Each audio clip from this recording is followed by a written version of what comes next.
नमस्कार, सुप्रभात। बात यदि हो हिंदी या हिंदी साहित्य की तो ऐसा हो नहीं सकता है कि भारतवर्ष के मूर्धन्य विद्वान कवि श्री रामधारी सिंह दिनकर को स्मरण ना किया जाए। रामधारी सिंह दिनकर जिनके द्वारा रश्मि रथी अभूतपूर्व ना भूतो ना भविष्यति, ना कभी पहले ना कभी भविष्य में लिखे जाने वाला ग्रंथ रचा गया। वह रश्मि रथी जिसमें कर्ण का शौर्य और पराक्रम, गुरु परशुराम का शिष्य के प्रति वात्सल्य भाव और उदारता, पांडवों की प्रतीक्षा और क्षमाशीलता और भगवान श्री कृष्ण की क्रोध भरी की गई प्रतिज्ञा अवर्णनीय है। उन्हीं दिनकर जी से जीवन का मूल्यांकन कहाँ रह जा पाता। जीवन के मूल्यांकनों को करते हुए रामधारी सिंह दिनकर ने बहुत ही सुंदर काव्य पाठ रचित की है, जिसका प्रत्येक छंद के अंतिम पंक्ति में रह जाता कोई अर्थ नहीं उद्धृत किया है। हमारे जीवन में कई बार ऐसा होता है कि सफलता, परिश्रम रूपी सफलता से प्राप्त फल जब प्राप्त होता है तब लालसा रूपी बुभुक्षा शांत हो चुकी होती है। जब फसल एक एक तिनका तिनका बनकर जल के बिना सूखकर धरती पर गिर जाए तब वर्षा का कोई मूल्य नहीं रह जाता है। संबंध कोई भी हो, यदि दुख के साथ में अपने ही व्यक्ति अपने साथ ना खड़े हों, फिर सुख के समय पे उन संबंधों का कोई मूल्य नहीं रह जाता है, कोई औचित्य नहीं रह जाता है। छोटी छोटी खुशियों के क्षणों को हम सुख की प्रतीक्षा में व्यर्थ गवा देते हैं। जीवन में कई बार ऐसे अवसर आते हैं जब सुख की प्रतीक्षा में हम छोटे छोटे खुशियों के क्षणों को जी नहीं पाते। क्रोध और अमरसता में की गई कटुवाणी जब हृदय को विदीर्ण कर दे तो बाद में प्रिय वचनों का कोई अर्थ नहीं रह जाता, क्षमा मांगने का कोई अर्थ नहीं रह जाता है।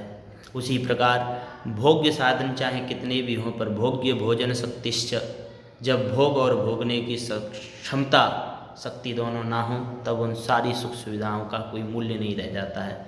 इन्हीं सभी पुष्प रूपी पंक्तियों को एक धागे में पुरोहित करके श्री रामधारी सिंह दिनकर ने बहुत ही काव्य पाठ प्रस्तुत किया है, बहुत ही सुंदर काव्य पाठ प्रस्तुत किया है। आइए हम और आप सब उन पंक्तियों को अपने जीवन में एहसास करें। प्रायः सबने उन पंक्तियों को अपने जीवन में कभी ना कभी तो एहसास किया होगा। सुनते हैं। नित्य जीवन के संघर्षों से जब टूट चुका हो अंतर्मन, नित्य जीवन के संघर्षों से जब टूट चुका हो अंतर्मन, तब सुख के मिले समुद्रों का रह जाता कोई अर्थ नहीं। जब फसल सूख कर जल के बिन तिनका तिनका बन गिर जाए, फिर होने वाली वर्षा का रह जाता कोई अर्थ नहीं। संबंध कोई भी हो लेकिन यदि दुख में साथ न दे अपना, फिर सुख में उन संबंधों का रह जाता कोई अर्थ नहीं।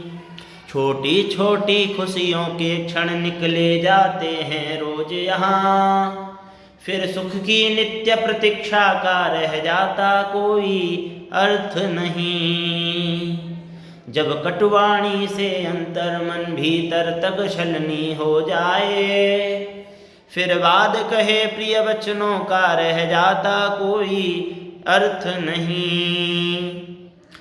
सुख साधन चाहे जितने हों पर काया रोगों का घर हो, सुख साधन चाहे जितने हों पर काया रोगों का घर हो, फिर उन अनगित सुविधाओं का रह जाता कोई अर्थ नहीं, रह जाता कोई अर्थ नहीं।